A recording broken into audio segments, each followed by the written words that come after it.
midlife diet and lifestyle habits. Guard against declining health in your 40s and 50s.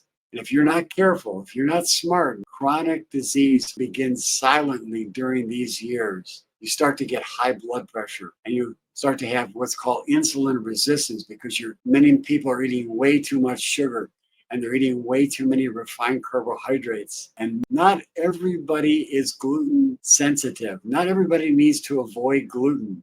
And that's why I recommend doing a blood test. As a functional medicine physician, I encourage my patients to get tested for hidden food allergies. Many people are avoiding things like gluten, and they're not allergic to those gluten foods, but they're allergic to other foods that they're eating every single day. And unbeknownst to them, their body's having these inflammatory reactions to these foods, and it's causing symptoms and chronic diseases. Yes, allergies can lead to chronic diseases, and these are what we call hidden food allergies. So getting tested is key in personalizing the diet so you don't have these delayed food allergies that are causing problems and creating symptoms and chronic disease in your life. The inability to use sugar efficiently and overtaxing your body's metabolism. This is one of the areas of functional medicine shines: early detection and reversal of symptoms before they become irreversible.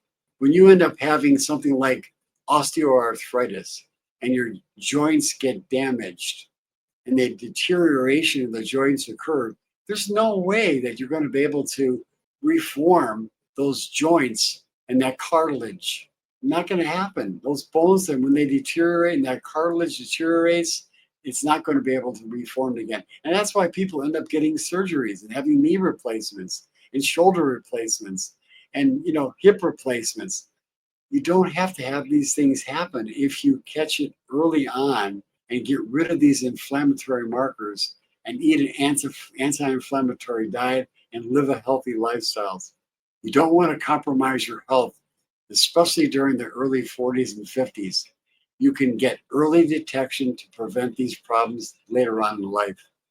You should be getting annual functional health tests to test your gut health and test your hormones and look for inflammation markers inside your blood and getting tests for nutrients. I test for all my patients for 31 different nutrients.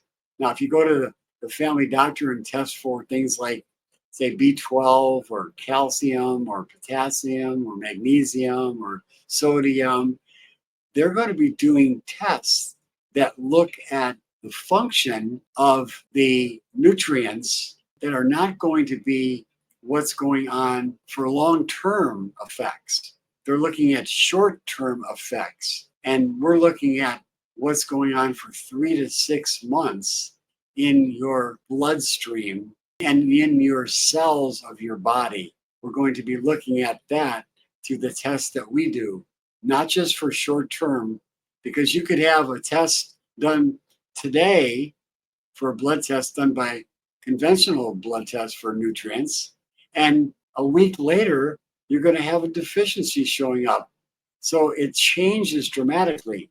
When you do an internal test instead of an external test, you're going to get a 3 to 6 month window of what the nutrients levels inside your body are. Now, getting efficient sleep and rest, 7 to 9 hours of sleep, restorative sleep every single night is extremely important. Uninterrupted sleep. And then, of course, daily physical activity, creating movement in multiple forms like aerobic exercises and strength building exercises and flexibility exercises, then balance exercises. These are all important. So if you can keep inflammation down, if you can manage stress, you can keep your weight under control during 40s and 50s, you're going to set yourself up for healthy decades, for years ahead to come, to have a lifelong, independently healthy life. So again, the power of early detection is extremely important. That's where functional medicine shines, my friend, because it's all about finding out problems before they become permanent. You don't want to get to that point where you have damage to brain cells or to nerves or bones. You can't regenerate the cartilage in your joints. But if you prevent those problems, you can prevent having surgeries and having pain of osteoarthritis and other types of pains that come from neglecting yourself during those 40s and 50s, and especially if you're not doing and following the principles we're talking about. And your blood sugar levels may be creeping up during these time of your life. That's the beginning of what we call insulin resistance. And then, the blood pressure kind of slowly rising. That's like a warning light on your dashboard of your car. Your body's telling you to be aware of what's going on so that you don't have chronic heart disease or cancer or liver disease or dementia or other kinds of problems. So getting comprehensive functional medicine lab work is important. For my patients, I do stool tests to look at the good and the bad bacteria. We look for parasites. We look to see if you have inflammatory markers in your gut. We look to see, many of the functions inside of the gut that will help to make sure that you prevent disease. We look for markers of things like what we call secretory IgA, which are markers for inflammation, and tells us if you have hidden food allergy, risk for hidden food allergies. These tests are very, very important. It's not about just going to the doctor and getting a blood test for cholesterol. You need to test for markers of inflammation. You need to check for shifts in the hormone levels, nutrient deficiencies, and imbalances in the gut. If these things are out of balance, they're going to lead to chronic disease. And the earlier you act, the easier it's going to be to reverse disease.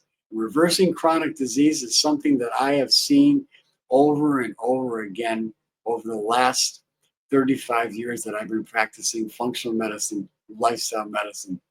Back in 2017, there was a study that was published in the very famous Lancet Medical Journal, and they found that preventative health screenings combined with lifestyle interventions reduced all-cause mortality, all cause of death, by up to 20% over a 10-year period. These results, they really highlight it's not just about detecting disease, it's about acting on findings early on with getting proper nutrition, getting proper movement, and getting targeted therapies before the damage is done is very critical. So nutrition in midlife, as we age and our metabolism changes and our muscle mass oftentimes declines because we're not getting the right movement, we're not getting the right nutrition, we're having too much stress in our life, we're going to have decreased nutrients absorption, and it's going to become less efficient. And that means that midlife nutrition needs to be much more intentional. It needs to be much more focused on. And the family doctors of today know very little bit about optimal nutrition. Focusing on fiber-rich foods to help to reduce inflammation and promote gut health, and eating fermented foods to get the probiotics that are going to feed the good bacteria and promote good bacteria inside of your gut, and eating a rainbow plate of foods with all the colorful foods from fruits and vegetables and whole grains and beans and nuts and seeds, and getting plenty of antioxidants, and limiting the ultra processed foods that the average American is eating. It's not just optional to do these things, it's essential to do these things. You're going to be able to reduce inflammation by doing these things. You're going to improve your gut microbiome. That's the balance of good and bad bacteria in your gut. And you're going to live independently healthy. I'm Dr. Krystosik, and thank you for joining me today. And if you found this video helpful, make sure you subscribe to my channel, leave a comment below. Oh, and before I forget, right now, for a limited time only, you can join my Gut 911 prescription health support group for free. See the link in the description. Until next time, my friend, ciao for now.